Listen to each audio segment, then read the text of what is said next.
Hey, everybody. Welcome to another Thanksgiving episode. Well, not another Thanksgiving episode, but another episode of Thanksgiving week. of Thanksgiving I was week. gonna say hola, but he might think it's on the wrong show. So late night hype, the boisterous, Deuce here, Varian White. Welcome. Thank y'all to the crew. We got both the Willies and the Williams in the building. Thank y'all for checking in. Really? 1804 show. Make sure y'all check that out. We had them on as guests earlier in the last month, so you can check out the archive. Speaking of archives and latest shows, the show before this one, we had an amazing guest, Naledi Sesame, who is a very successful. You said it right. Yeah, a very successful entrepreneur and fitness coach. She was also a Chicago Bulls cheerleader. A lovable Bulls. So thank you, Naledi, for gracing us with your presence last week. And we definitely enjoyed that. So if you guys haven't seen that show, make sure you go to any one of our 10 outlets that we're on. We're on LinkedIn, we're on YouTube, we're on Facebook. Just check out the Late Night Hype Show. You can Google me or type it in, or Deuce Latrice Media. We're also streaming there too. So again, make sure you check that out. Our show is growing, right? Exponentially. Yes. So we are looking for advertisers, and we do have room for sponsors. You can go to our Deuce Latrice Media site, or you can email us for sponsorship inquiries. Again, we are growing exponentially, and of course, it cross brands with our radio station, and that is After Dark. We stream on 9 radio stations, going to be 10 in just a little bit, probably 12 more than likely by 2024. So we have millions of listeners worldwide. So we would love to get your product and or service pushed out into the atmosphere. Of course, the holidays are coming. We have like 3 more shows before Christmas. 4 more shows before Christmas. Like, as a matter of fact, you could have hit us up last week, dropped the commercial this week. We've been on radio come Sunday for Black Friday. Yeah. We've been on like in 24. Come on, it would be multiple mass streams. But the radio also streams into the podcast, but the podcast also streams into the book. Yes. And that is the Tipping Point podcast. And so, of course, make sure y'all check out. We'll give you a video to give some more insight on these a little bit later on in the show. And yes, but tonight's guest is a special guest in a special way. Right. So I'm not gonna let her do all the talking. So, like you said, we work a lot. We multiple days of the week, we in and out. But one man that I know that works harder than me. Not even gonna do that. Like, needs no introduction. I'm going to introduce my man's. He gave us the bio setting of his link, but I've known this man for almost over 30 years. Over 30 years, not almost. Go ahead, show the baby pictures. We got baby pictures and everything. Like I said, this is my brother. Brother in life, brother in Christ, brother from another mother. You know what I'm saying? Like I said, we grew up together. His testimony is my testimony. His story is my story. You know what I mean? We literally, every detrimental moment in my life, he's been there. Like I said, some of the most dramatic moments with family passing, classmates all throughout elementary school, middle school, high school. And then, we parted ways going to college. So, like I said, it's been almost 20 years of, catching up that we got to do. So if we got an album, my boy time, we're going to go ahead and do it tonight. He's going to tell us more about his business ventures that he has going on. He also has books. He also has conferences. He also has schools that he's the founder of. So he's going to give you a little bit of a bio himself. That's the baby pictures. I just had to add that in, not to be embarrassing. That's my boy. Like I said, it's Pee Wee Little League. This how far down they go. I'm not going to sound country. I'm trying to be as professional as possible. But that's how long we've been down, man. We got baby pictures. A lot of people can't say that. 30 years in the game, you can't say that. We're getting old. We got gray hairs to show for it. You know what I mean? But anyway, not to drag it out. This is my brother, Pastor, Reverend, Dr. Varian Devon Harris. Hey, welcome to the show. Wow. Can y'all hear me? Oh yeah, can you Yes. hear us?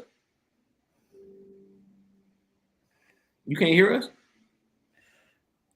Can Can you y'all hear hear us? me? Can y'all hear Can me? you hear us? Okay, I can't hear y'all. What? You got a microphone hooked up? If you got a microphone hooked up, you have to unhook the microphone.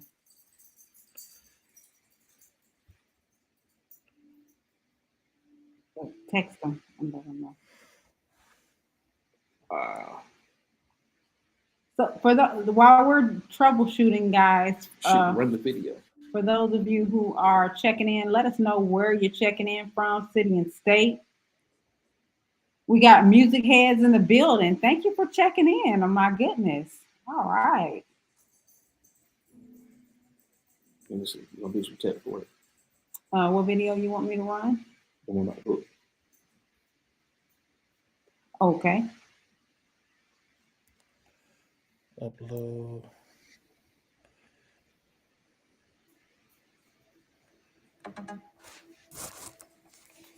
Just 1 second, everybody. We are troubleshooting. It's live show, so you know It's that's gonna how be some things go. tweaks and each. We gotta figure it out. It's all good.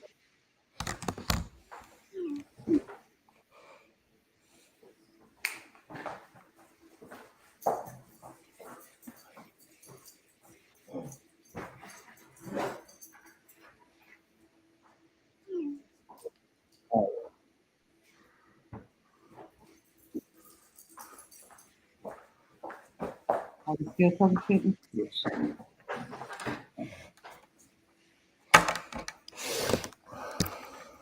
you hear us now?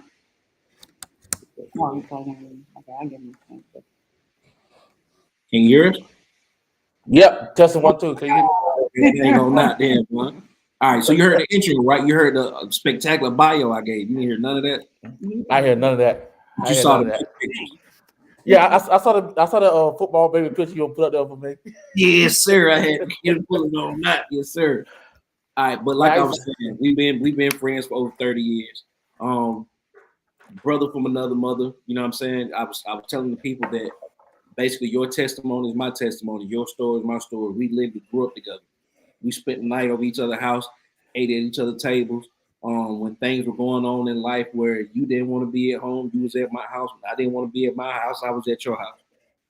When we didn't have no ride, we walked. When we needed a ride, we called your dad and called my auntie. When I lost my auntie and lost my grandma, he was there. When we graduated from middle school, elementary school, high school, he was there. I was in the band, he was in the band. If I was in the chorus, he was in the chorus. If I played football, yeah, we did everything together. That's awesome. This is 30 years of friendship. But like I said, we went on in life and ventured off and got the hell out of Griffin and grew up and became men and we got a story to tell, like a testimony, a whole backstory. We got time we have to catch up on, you know what I mean?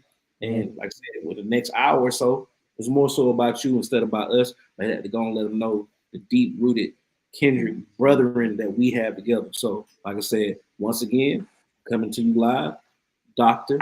Reverend, like Martin Luther King, Pastor, Varian, Devon Harris. You know what I'm saying? Whatever title you want, author, you know what I'm saying? Philanthropist, you know what I'm saying? All right, my bad, man. I talk, No, I you get good. You good.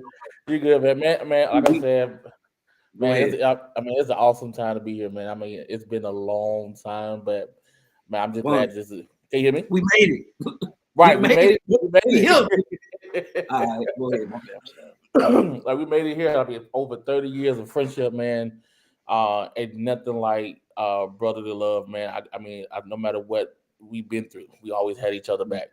No matter what, even the times we get in trouble with our kindreds, kinfolks, we were right there for each other. We had each other back. We lied for each other. We cover each other back, no matter what. We protected each other no matter what. Whoever came against us, we protected each other. That's what friendship was all about. Brothers all about.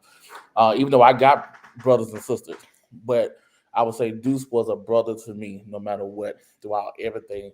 It was a 15-year gap between me and my older brothers. Older brothers like JC and them and Misha and them, those were my big brothers and little sisters, right? Mm-hmm. And then they see me as the same. But when I was reading like the bio, it was certain parts that stood out to me. The part, even with the books and just the fear, because I'm sure you're gonna speak on that, but we weren't always accepted. We were always shunned. We was always picked on for being big. We was picked on for being smart. We was picked on for dressing up. Me and Vaughn was in the programs and stuff where even through our middle school where we had to dress up and wear suits every Thursday. Every Thursday. Since middle school, since 1998, they've been calling him Pastor Boy. Inevitably, right? No matter how much I try to run from it, they call me pastor or bishop somewhere or another. So we were like distinguished young gentlemen. That was the group that was for. But imagine us fighting, like people would jump us and fight us. We never lost, but we had to fight. I'm talking about we walk home together. We live a block away from each other. But it was just like in life. It was hurdles and leaps and bounds that we had to cross just to get home to safety. And then when we got safety, we didn't feel safe in our own home sometimes. Nobody touched them like that. But imagine growing up, trying to do the best you can, but your folks telling you, I still cuss. You ain't gonna be shit. You ain't about shit. You lazy. You ain't doing shit. And trying to instill that in us, and instead of having the positive reinforcement and love, we got tough love. Tough love. And you know what I'm saying? It affected my relationships and growing and friends and business partnerships that I had because I talked tough, but that's all I knew growing up. You know what I mean? And like I said, my story is his story. So tell us about the book, man. Tell us how you came across what guided you to put these words on paper. I mean, honestly, I like how the book got started. Just start overcoming the 5 A's of fear. I realized in my lifetime, fear held me back on every single thing. It was fear that kept me out. Majority of most of the things I really wanted to do in life. I mean, people knew that I was called to be a pastor, bishop, whatever you want to call it. People knew it wasn't that I didn't want to accept it. It's just the fact that I felt like for me, right? I feel like that was not my cup of tea. If it put it in words, I would say throughout lifetime. I mean, let's go back. So in 6th grade, we all had the opportunity to. I don't know if most schools do this or not, but in 6th grade, it's Spalding County thing when we go to Washington D.C. Go to Washington D.C. And so I wanted to go, and I did everything I could just to go prepare for the trip. I got in trouble from a substitute teacher that lied on me, that said that I was the one that throw paper, throw water on them, and everything. And I could not make it to that particular trip because of the lie that was told. And when they found out that it was not me, I missed the opportunity to go to Washington, D.C. in this 6th grade year. Now let's take this step forward. Because of that particular trauma that fed into everything else. So when I got into high school, joined the Boogers on fraternity, which is our high school fraternity we were part of. Even though I still been in part of different events, the fear was I would never be accepted amongst my peers. And so that fear kind of crept in because of I didn't get a chance to do a lot of things that a lot of people did. I didn't get a chance to have sex or do a lot of stuff other people were doing because I was different. And it's not that I didn't want to do it, I wanted to. It just never happened for me. That door never opened up. And so that always crept in. It always stayed there. So after I graduate, let's take this step back. Now mind you, we all had to take a test in order to graduate and go to college. It was the high school graduation test, which was 4 parts. We had guinea pigs. And so I passed every single. Started in 2004, and for inevitably they end up stop doing it. That's what exactly. So it was 5 tests you had to take. Which one was the writing, math, science, English, and social. No, it's not SAT. We had cat test. It's the GRSST test. If you can graduate high school, I mean, you can have all your credits in high school. If you don't pass this test, you don't walk the stage. You got like what was it, Bond? A certificate of attendance. What's his face? And so if you don't have your diploma, you can't go to college. Right, can't go to college. I don't know too many white kids that didn't pass, but a lot of black kids didn't. Yeah, there was a lot of us. About it. And I was affected by that because I missed that. I felt the science portion by 1 point. Oh, wow. And I took that test, 5 times? And still missed it by 1 point. Now, I had a 3.4 GPA. Man, not the truth. We probably would have ended up going to college together. But it hindered him. Yep. And many other students, you know what I'm saying? Right. But yep. not to indulge in that, but some of those people just decide to go to technical school, get a degree, become HVAC or plumbers, and start making money. But we took the long route. Keep going. Yeah, and so I missed about one point. Took the test like 4 or 5 times, failed it, and that hindered me. So I lost my scholarships. FAMU, Alabama State, Fort Valley. I had a 4-ride scholarship to Fort Valley. I had a 4-ride scholarship to Alabama State University for band, music, and academics. And also I had a football scholarship too, but I quit my 12th grade year to do band. So one of our other best friends, one of our other brothers, I forgot how much money or how many scholarships he had. He broke a record. Yeah, he had 15 scholarships. He had 15 scholarships. The top Ivy League school. When I say he was a genius, he was a genius. He had a 4.2 GP average. And he had 15 scholarships out of the top Ivy League schools. So he went on and eventually did great things. And so even though that was a part of my fear story. So I wound up not going to college, not right then and there, joining into the ministry. I got hooked up with Deuce's cousins. So keep going. Keep going. So that was an experience there. That was definitely an experience, which also we can talk about that part because we talk about it all the time. The way that mega churches are ran today. This was the highlight or the peak, not the peak. This was the beginning of what we know as it is today. Not saying it put a sour taste in my mouth as how far as businesses ran in the church these days, but like I said, it was the beginning. Yeah. We both were singers, but I was also a musician. So I know for a fact, I don't care who preaching. I still got to get paid at the end of service. But we can talk about that later. Keep going. Yeah.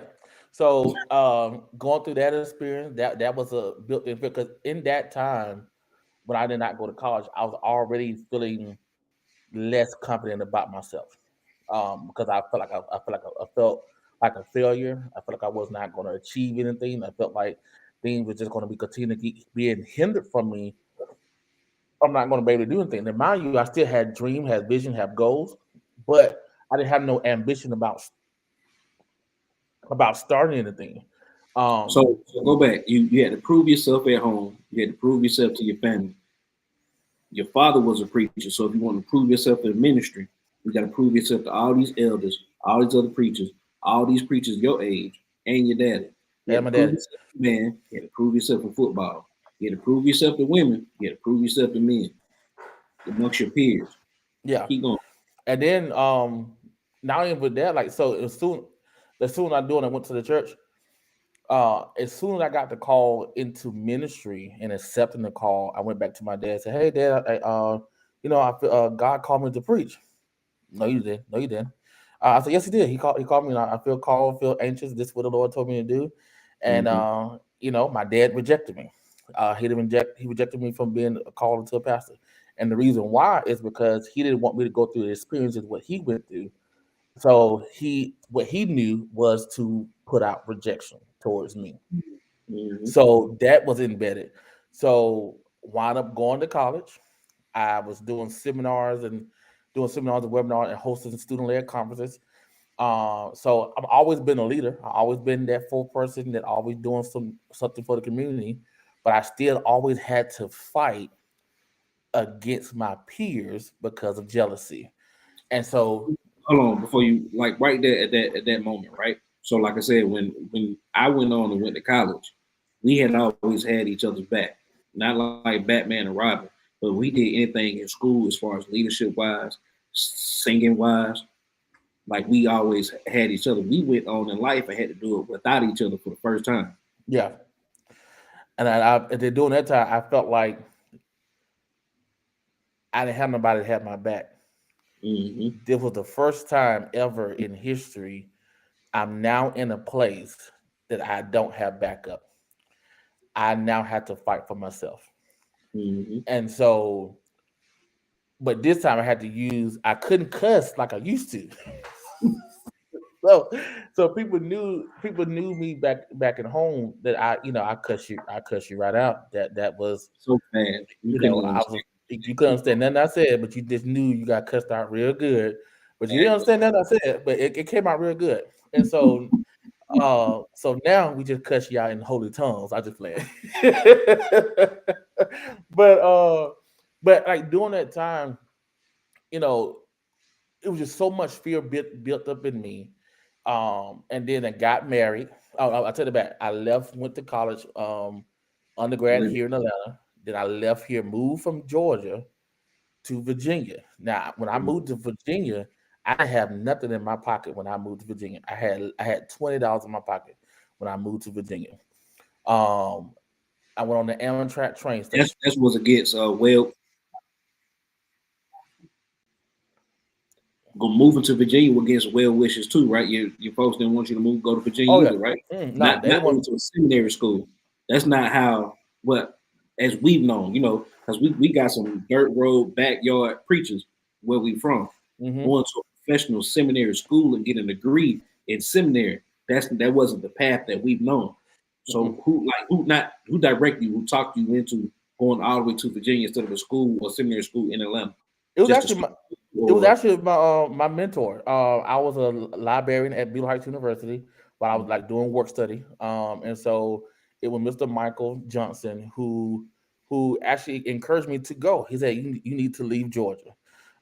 He said, if you do not leave, you're gonna be stuck here in Georgia, having the Mhm. same mindset in competition and just doing what everybody else is doing. You would never be able to expound your reach or your territory or you understanding the world perspective if you constantly just stay right here in Georgia, just trying to compete with And everybody live else here. all your life. Yeah. And I'm so, time we left, unless we had to do something for school. right. And so, and this was the first time I got a chance to leave Georgia, even though my family did not want me to leave because it was something unfamiliar. It was territory that they had not been to. Now, mind you, when I moved and left to Virginia, I didn't know I was going to Lynchburg, out of all places. I thought Right. I was just going to another city that more copacetic. I didn't think I'm going to a racist town called Lynchburg, and Well, thinking that I'm going. Uh, oh, okay. yeah, yeah. So when I got there, like I said, I only had $20 in my pocket. I spent most of the $20 on the Amtrak train station just to get me something to eat, which left me with $8 in my Oh, pocket. So, no, so I ain't gonna be hungry. I ain't Keep gonna be going. hungry. I'm gonna eat somehow. And so, got there, Virginia. Mind you, when I got to Virginia, I did not have a place to stay, but God made a way for me to find residency to live on campus while attending school, while attending college. When I tell you Mhm. everything was paid for, I wound up getting a full ride scholarship because I joined the gospel choir, what I do best. Joined the gospel choir to able to get my full ride scholarship while I was attending school. While I was there. Now I did not know anybody there in Lynchburg, Virginia, and I didn't have no money in my pocket. But throughout the whole time, God made a way for me to buy me a brand new car, find a Mm. place to stay outside of campus, where able to live, reside, and I got a chance to go to DC while I was in Virginia. And Mhm. so I was only 3 hours away from from DC. I got a Right. chance to go tour. hmm Mhm.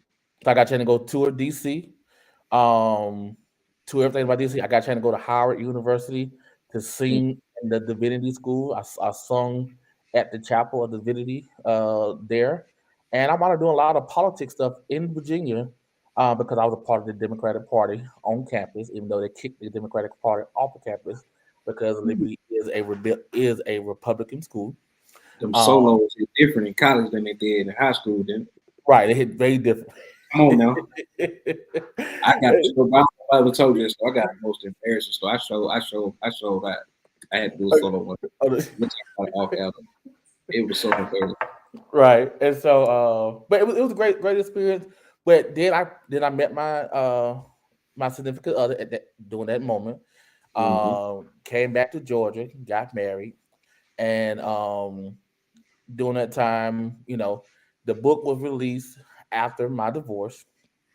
When I realized that I allowed fear to hinder everything about me to not start, because I will always start something, but because of my own perfectionism, I didn't see it through. And so that's why the book came out, of showing people that your 5 A's that hinder you from fear, the majority of the time, is our own individual perfectionism that don't allow us to go anywhere. So that's why that book came out, to show, to be a testimony. It was either 10th grade or 12th grade, because like I say, it's pivotal moments in life. At one particular point, like I said, in 10th grade, I lost my grandmother. In 12th grade, I lost my aunt. And these were the women who raised me. Like, my parents were in my life, but they weren't active. So like I said, when I would vent or grieve or talk, I would talk to my brothers.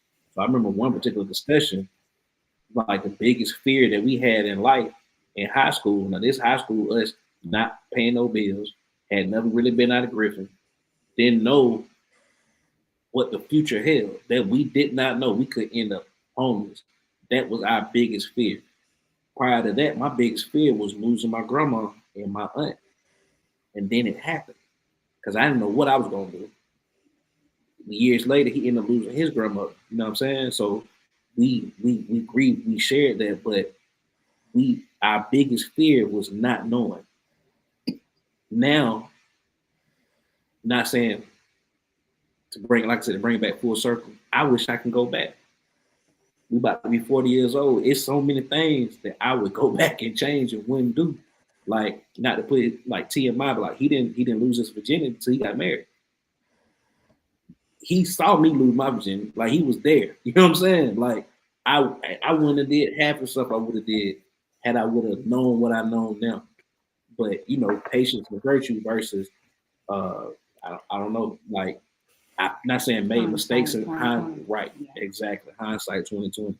But it was a point in my life where I was homeless. It was a point in my life where I did give up. It was a point in my life where I was depressed. It was a point in my life where I wanted to commit suicide.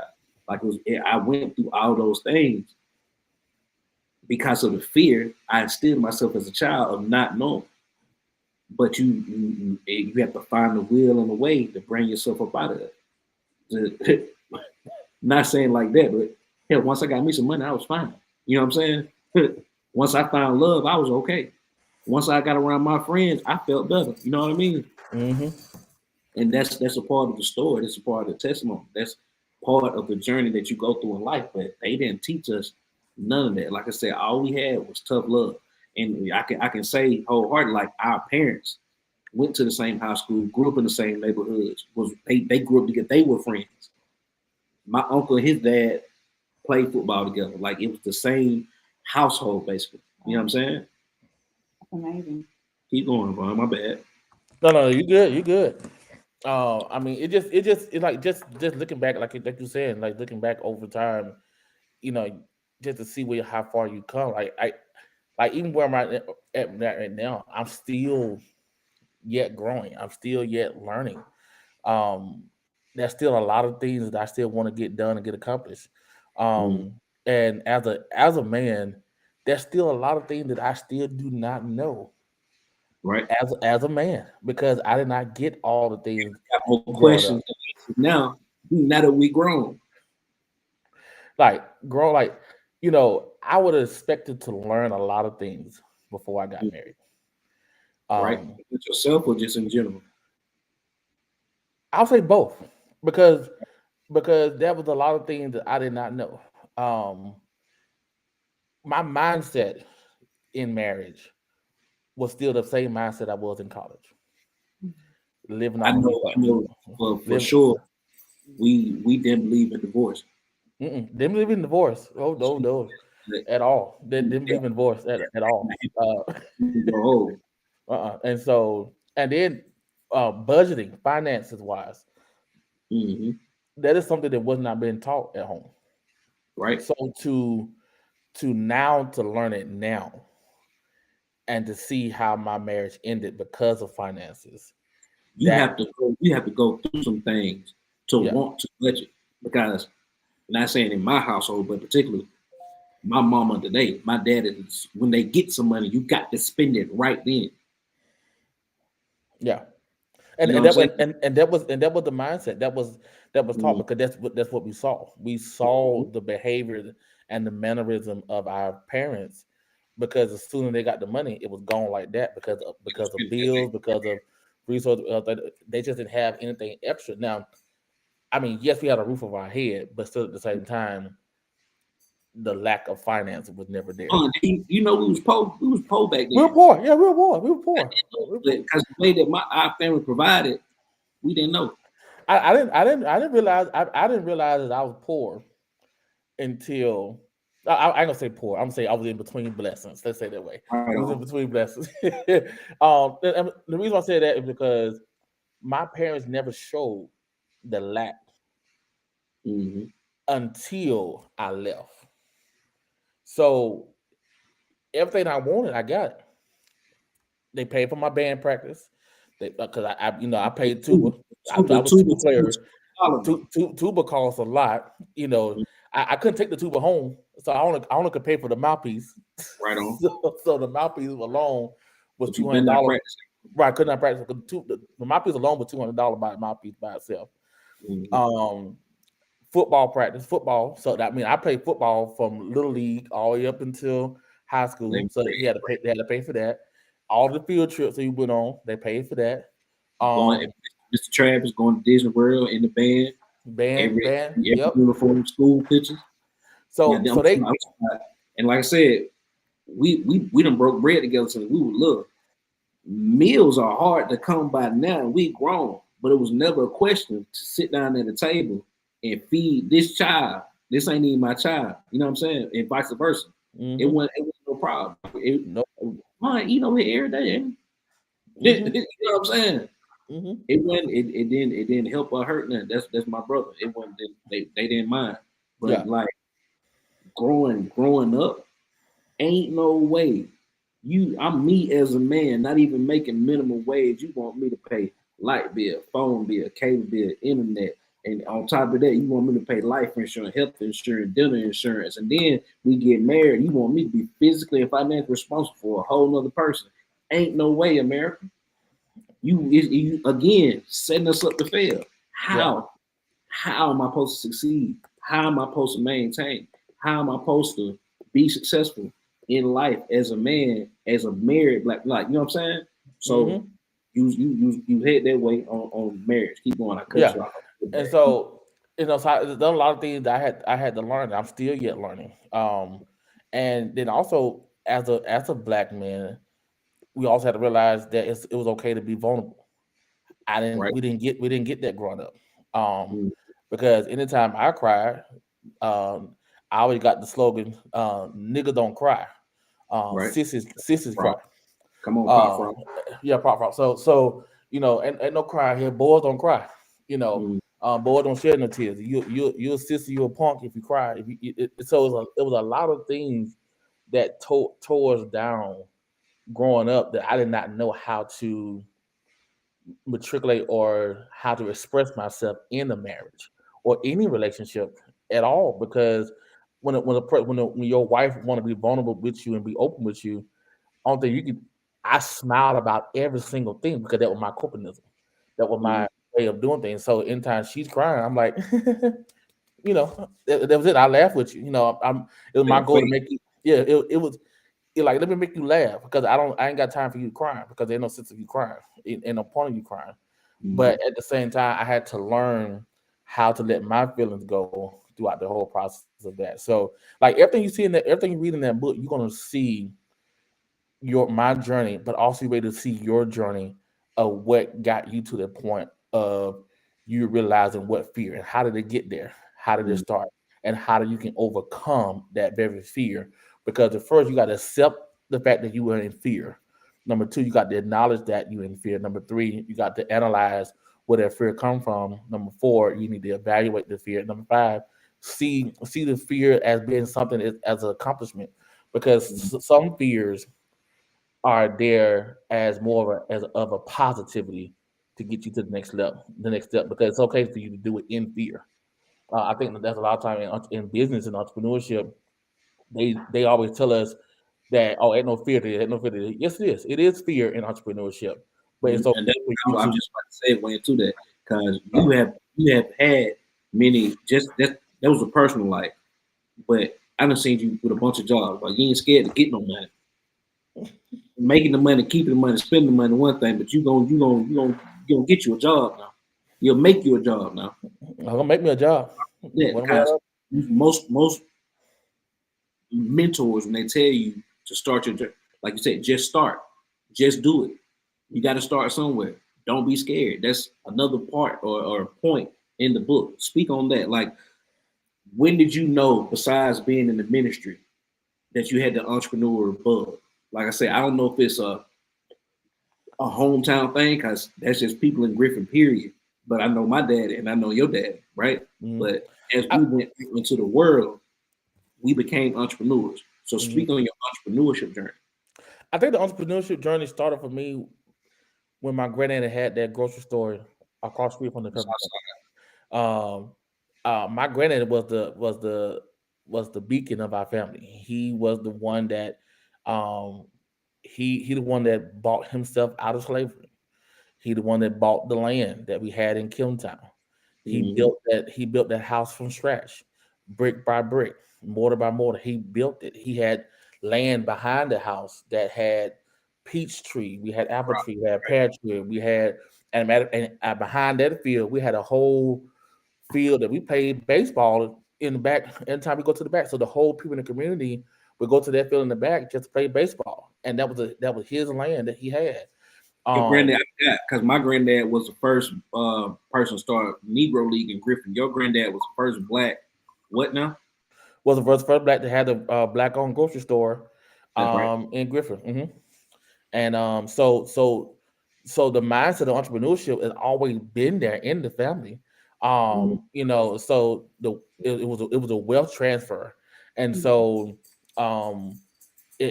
even though my dad may not have took on the assets of that, it passed down to me. And so that entrepreneurship in me was always there. That business mindset always been there. So for me, even though people see me as a pastor, but really, I'm really a marketplace minister. I call myself a marketplace minister because I'm always in the marketplace. I'm always in the field. I'm always doing something community wise, and that's how my light shine. I'm gonna speak a word to you no matter where you are, but we're still gonna do business. We still gonna get your production going. I'm still gonna coach you. I'm still gonna develop you. I'm still gonna get you going, because my job is to help cultivate what's in you to bring it out so that you can see how to get your business fruition and get it started. And that's what it did for me, because every person that come around in my life, two things gonna happen. You're gonna get a prophetic word, or gonna get their business up and running and started. Because that's always been me. I mean, as a child, I always been the encourager. I always dream for other people. I always been that visionary. Um, I'm always been that person that gonna see something for a bigger scope. My parents used to get mad at me. Wow, you dream too big. That's just who I am. I'm gonna dream big because this is what I do. This is what I do best, because that's who I am. I'm a visionary, and my job to help cultivate other visionaries so that they can see the potential in what they have. Because a lot of times people are scared of what they see and what God give them, and so sometimes you need people like a Varian to come into your life to say, "Hey, you can do that. I believe in you." And Deuce was the believer for me to get to me where I'm at, because if he didn't believe in me, I don't know where I'd be at right now if he didn't push me throughout the process of my journey in my lifetime. Even though we live two separate lives, he still got me to where I'm at to push me to be great, to be Varian D. Harris. Because even when I ran for president in high school, it was Deuce to help push me to become president of Griffin High School for the student body president. I always had the momentum, but sometimes you got to have another person in your life to push you, and Deuce was that for me. Love it. Love it. So is that, my bad, babe? So is that like how you became the founder. Explain how Omni-Key got started. Particularly, Well, okay. So Omni-Key Christian University got started it came from a dream that I went to seminary and I saw students just like me, who had a call, had a passion, had a dream, and want to get the degree uh, in ministry. But at the same time, they have some other businesses ideas to do as well. But what I saw going to school, going to seminary, that we spent almost. I put it like this. tuition. I'm right now. I'm $220,000 in student loan debt. Mm-hmm. That should not be the case for people who call into ministry. Right. And the reason why I say that is because when people graduate from school, getting a degree in ministry, what jobs you going to get? How you gonna start a business if you in debt? If your credit messed up? Right. If your credit messed up, what job you're going to get? Most churches ain't going to hire you if you're not a part of their denomination. You're either going to start your own church, which you need funding to start your own church. So if I'm not Catholic or Buddhism or any other religion, I'm not no going to grants, no free money out there for you. in that regard. So what I'm going to do to help jumpstart my career in ministry when that is a hospital? Unless your dad or a preacher and he take you up under the wing and put you in the pulpit and start you out and guide you. Keep going, my bad. Yeah, and then on top of it, I'm graduating from school, and if I am at a mega church or a small church, the leaders see you as competition. So who's going to take you up under their wings? I don't know if they still at you. Can you talk about how they blackballed you, bro? Can we talk? You know they crippled. Keep going. Yeah. So it's. I ain't know they do that in church. That's dirty. It's a dirty game. It's politics. Ministry is a business, but it's also politics. But at the end of the day, it also is a great thing when you're doing it in the right way, because there are a lot of ministry out there who are doing things in the right way. You just got to be able to. I hate to say this. Sometimes you got to go through the mistakes and go through the bad places just to find that good home. Mm-hmm. It's you have to learn mentors and stuff. Yeah, you got to go through it because it's a lesson in every single thing. It's just like with jobs. You're gonna find a job and work at it, and you might not like that job, but you got to learn. You got to learn from us all, no matter what. This is my theory. Like, I still cuss. It don't matter what job you at, it's gonna be bullshit everywhere you go. Everywhere you go, it's gonna be something there. Yeah, so you got to learn from Saul. No matter where you go, you got to learn from Saul. And so, in order for you to be a David, you got to learn from a person who do not like you. That's evidence in life. And so, but how the school got started, I went through all that process. I saw a lot of people who just like me, who went to school, had a lot of debt, but I wanted to raise up another generation of leaders who are called into ministry, who have a business, who have an idea, who have vision, who want to be something about themselves, but want to have a place that can be affordable. Omni-Key Christian University was birthed from my idea to help raise up other leaders. Whether you call into ministry or you call into business or you call into technology, you have a platform everywhere you come and get an affordable, accredited university degree and leave here with a business proposal in your hand to get started to help you jumpstart your degree. And the money that you pay for your tuition, we'll give a percentage back to you in your hand to help jumpstart your career, your business, what you're called to do. That's why it was just the concept in the ideology. Vaughn, y'all don't had a graduation, y'all don't had a commencement program. You done spoke at somebody else's graduation.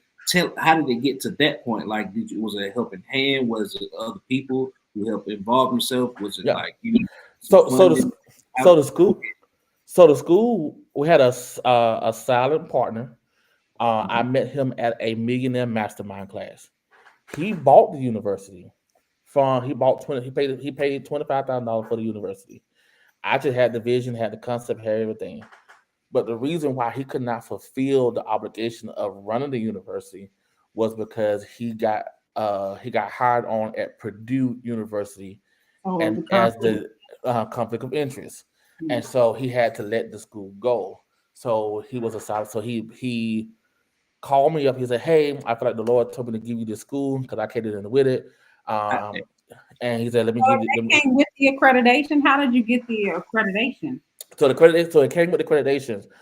Because you're a private institution as a religious base, you were able Wow. to get accredited with other religious institutions being accredited. And another thing, we don't have to accept the governmental grants in that to order to because we're not offering science, social study, and then you're going directly straight to your major. And mm, so we're allowed to able to get other accreditations on top of that to build up our platform. And then most jobs and places don't care what school you come from, as long long as you have the piece of class, paper. long you got the paper in your hand.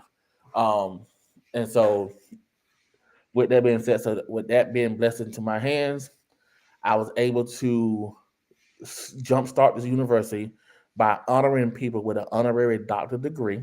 Now, in order for you to receive an honorary doctor degree, you have to be did a serve time almost 15 to 25 years in your profession in order to get that honorary degree. Then not only that, you have to have 3 recommendations.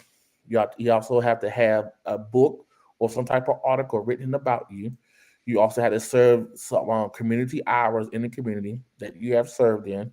You also had to have your other degrees from other accredited universities, and then you also have to maintain a good status background check as well to receive honorary doctor. So we have a strict criteria in order for somebody to receive an honorary doctor degree from us. And from that, we were able to cross the field with 25 people graduating in our first inaugural graduation of 25 people of receiving an honorary doctor degree. And we was able to have one of your top leaders in the Christian community, Edward Long Jr., who is the son of Bishop Eddie Long, was able to graduate from our university. Him and he also actually on our board of directors as well for the school. So yeah, so it's great what God is doing with the university. Make me want to cry, bro. But you know, we said we don't cry. Like I said, grow up and people hate us for who we were. Somebody hates you just because the way you look and who you are and how you dress. Now you look. Y'all don't know if you can see the picture yet. You standing on that stage and people loving you for who you are and what you've done to them and the opportunities that you gave them. Now you're a mentor. You are a Dr. Devon Harris. When they wouldn't even let you graduate, how many people out of our graduation class of 298 people are doctors? Or only the head of the university. Founder of a university. You the president of the class. I bet you can't wait to go back and do class reunion now. Come on now. Damn a cruise. I got something to me from the speech now. Just give me the podium now. Right. I'm proud of you, bro.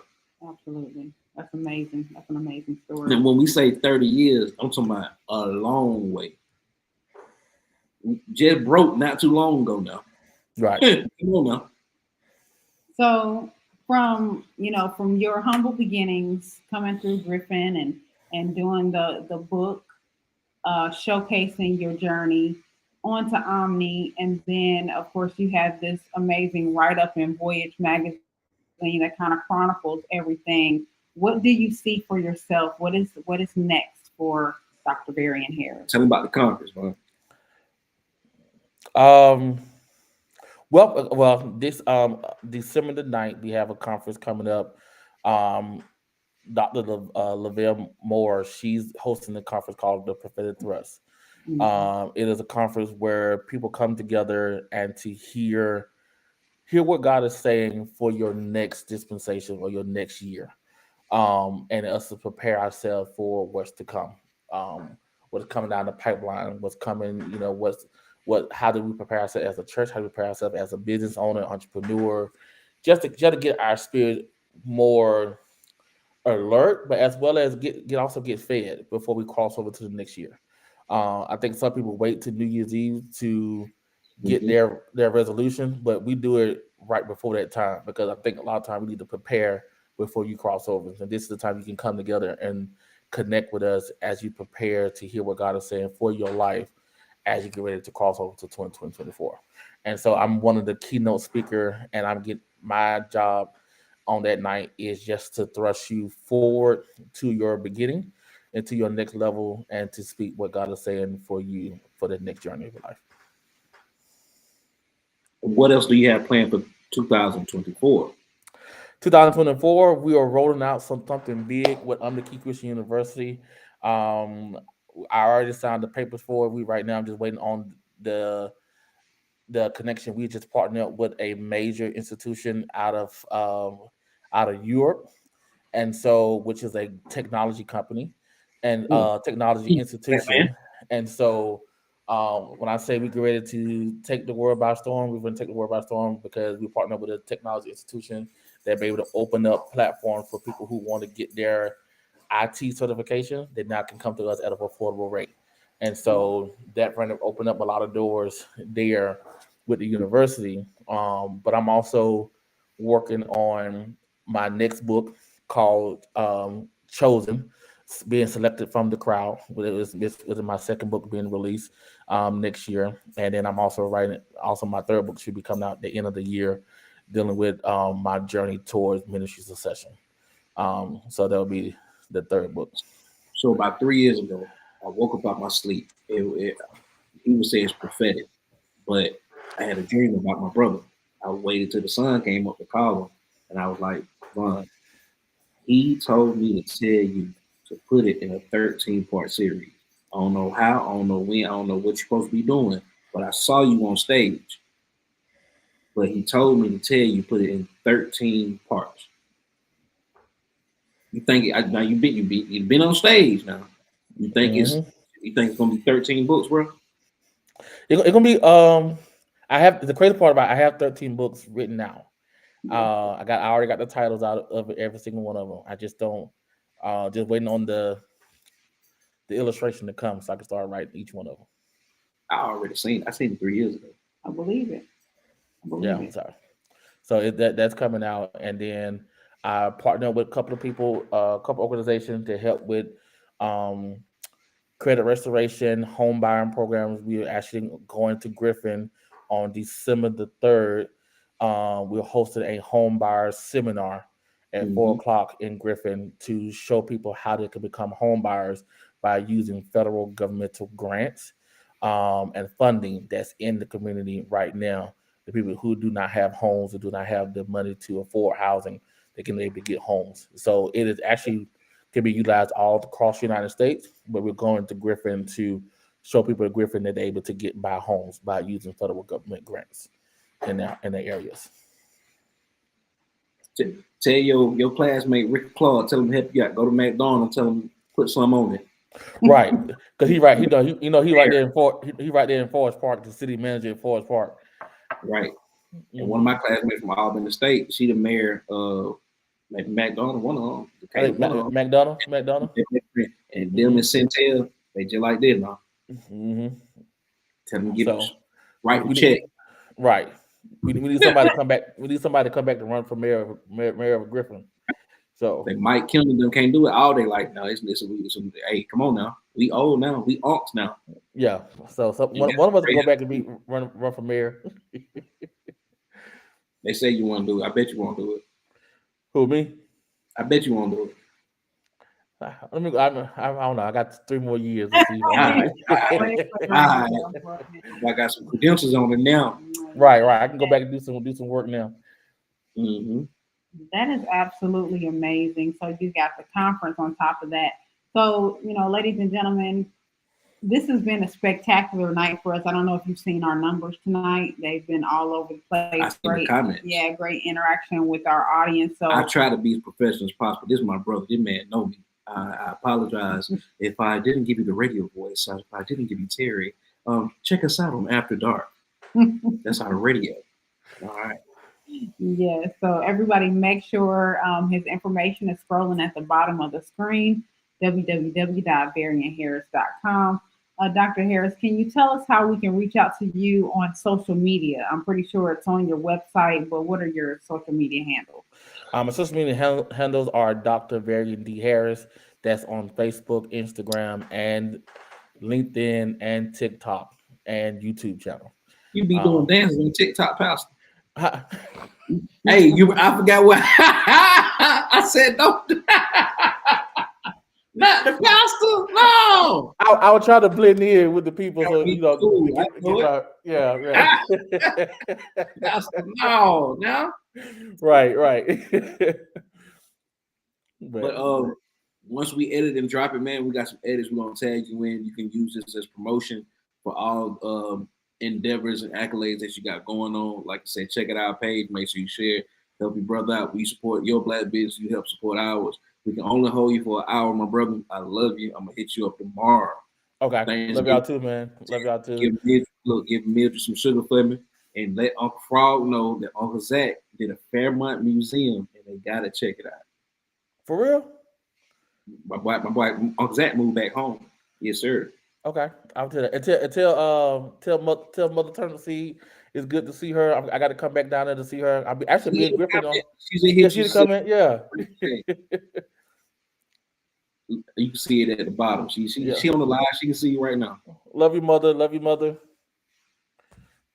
right. And welcome to the family, Latrice. LaShon. Oh, thank you. It's definitely it's Right. a pleasure. I'm gonna have your nephews here for Christmas, but we're gonna FaceTime. All right, let me know. Actually, I'm free now. I can come up to North Carolina. Y'all right there in Charlotte. Not that far. Come see it. You gotta come. You gotta come see Absolutely. it. We won't do no fishing. Come on. You're only 5 hours away, so I can come on up. Little short ride. Right. All right, well, we love you, man. Like I said, make sure you guys check us out. And congratulations on all your accomplishments. That's right. It's been amazing. Thank y'all so much. Thank y'all. Black. Come on now. All right, bro. Love you. Thanks to y'all too. Love y'all too. Love y'all. Thank you.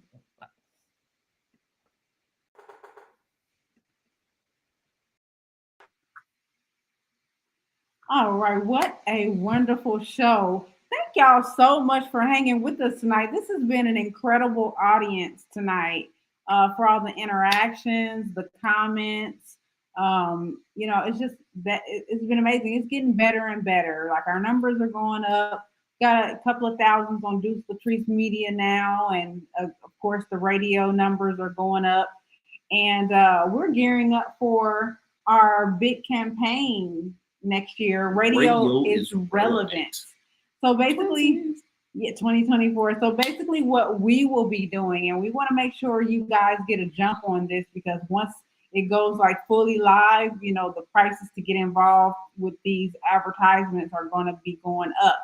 So basically what it is, we have 9 radio stations now. It'll probably be about a dozen before the year is out. We're going to be doing special projects with each radio station. Right now, we have 3 projects going. One with Street Madness Radio and DJ Rizzo Gates. We're going to be doing a mixtape. Live 100 in Chicago, we are doing an artist development course. And with In the Mix Radio, we're going to do a magazine partnership. So if you know an artist and you're looking to move around, you're not doing this as a hobby, you're actually doing this as a career, we're going to be hitting all the points that you will need as an artist to help get you out there and promote it. So we'll also be putting together some package deals that will involve everything that we're offering from each of the stations. Now, mind you, because all of these stations are all around the world and all around the nation, when we're pushing these artists and their materials and their records, their music to all these stations, they're going to these different regions, and they're also going worldwide and globally. So we're excited about what 2024 is going to bring. We are rebranding. We just put out a notice today. We are rebranding LVAMU into Dynamic Voices. So hopefully soon, maybe we can get some game from Dr. Harris to help us get accredited, because that is definitely the ultimate goal, and turn that into a nonprofit. where you can be certified as a voice actor, because that's what we do. If you guys didn't know, we're actually narrators. We've been making good money doing it. It's easy money. It's easy money. Young, brave, old. If you're sitting at home or if you're looking for a work from home opportunity, simple equipment that's needed, you can actually do it from your phone. It's a wonderful opportunity. It's a career changer opportunity. And we, just like Reverend Dr. Harris, we are creating an opportunity for you to do so and thrive in that particular business field and industry. So hit us up and let us know. And as well, if you have an online business or a Black-owned business and you're looking to do any type of advertisement, like we said, we have several platforms that we promote our business on, and we can have advertisement packets for you. Yep. So we'll be getting those together. But again, you see the, of course, let me put it back on there before we chime up out of here. And also don't forget about the BOB podcast. Yes. And that is going, our next episode Speaking for that. of Black-owned businesses. Yes. Our next episode for that is going to be November the 28th, and that is going to be at 11 a.m. Eastern time. We have two wonderful guests coming on from the BOB tribe, as I like to call it. So we want you to join us for that. And you can pretty much see that if you go to BOB Rewards, go to their page, BOB Rewards. It's hard to miss. We are the official podcast host for BOB Rewards. Yeah, so congratulations. To get some claps in the chat and in the comments. Yeah.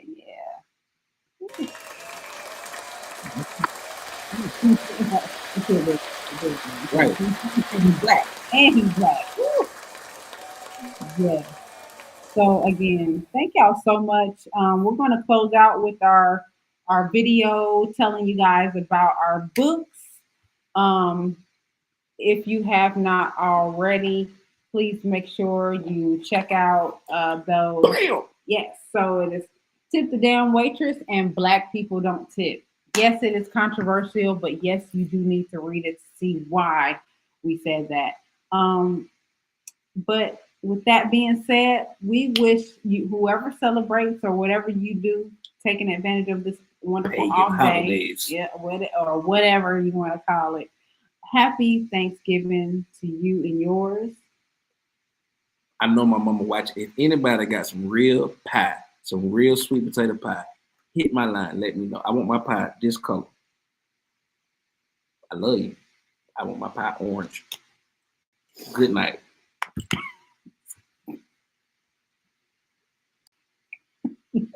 Terrible. Oh my God. Bear with me, y'all. Make sure y'all check us out. If you have any questions or comments, email us deucelatricemedia@gmail.com.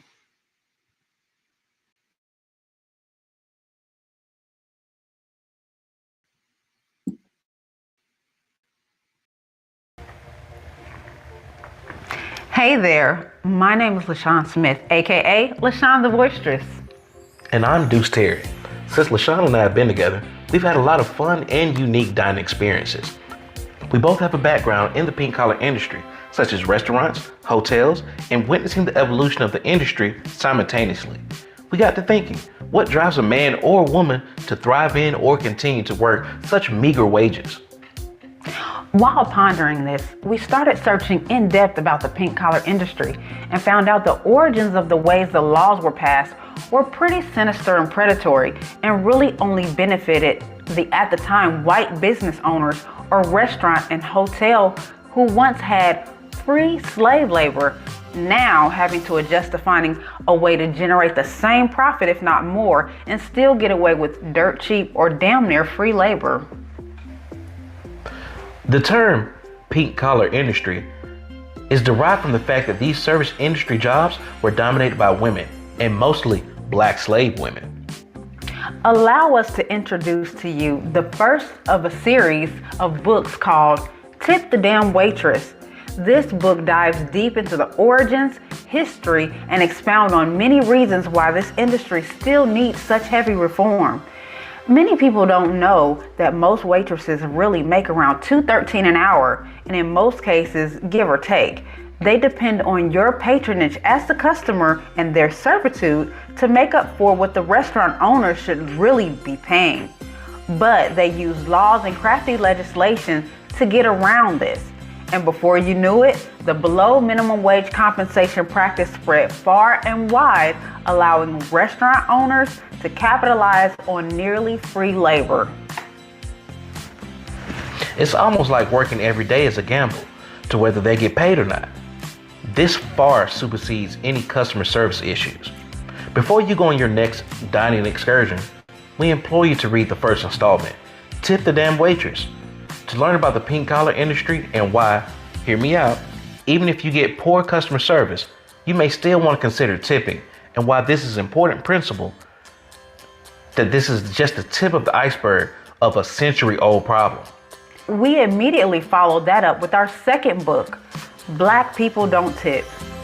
Yeah, it has a title that's meant to spark a little shock value, but this book explores the truths, misnomers, popular opinion, and unpopular opinions, and also psychology on why Black people sometimes tend not to tip, don't like gratuity, and are often treated poorly in high-end restaurants or other pink-collar-based wage establishments.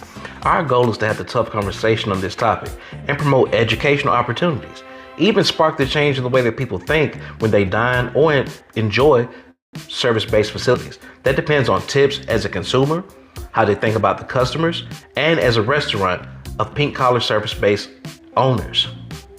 We also invite you to continue the conversation with us on our podcast called The Tipping Point Podcast, where we conversate about the pink-collar industry from restaurants all the way to the new age mobile delivery services, and let you sound off about your experiences, comments, and or questions. Both books can be purchased on Amazon.com or on our Etsy store right now. Simply search up the titles Tip the Damn Waitress and Black People Don't Tip, or follow the links provided in this video. Perhaps these books won't hesitate to blow your mind with what you didn't know about the pink collar industry. And also, if you want to link with us on social media for more content and information, just look us up, Deuce Latrice Media, on all platforms. Bye, take care. The Deuce Latrice team is now offering speaking engagements to help restaurant staff and teams improve service and educate diverse customers as process improvement, reset, and soft skills.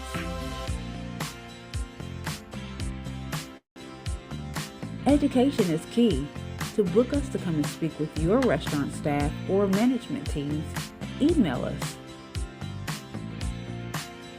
at deucelatricemedia@gmail.com or text 706-438-2148.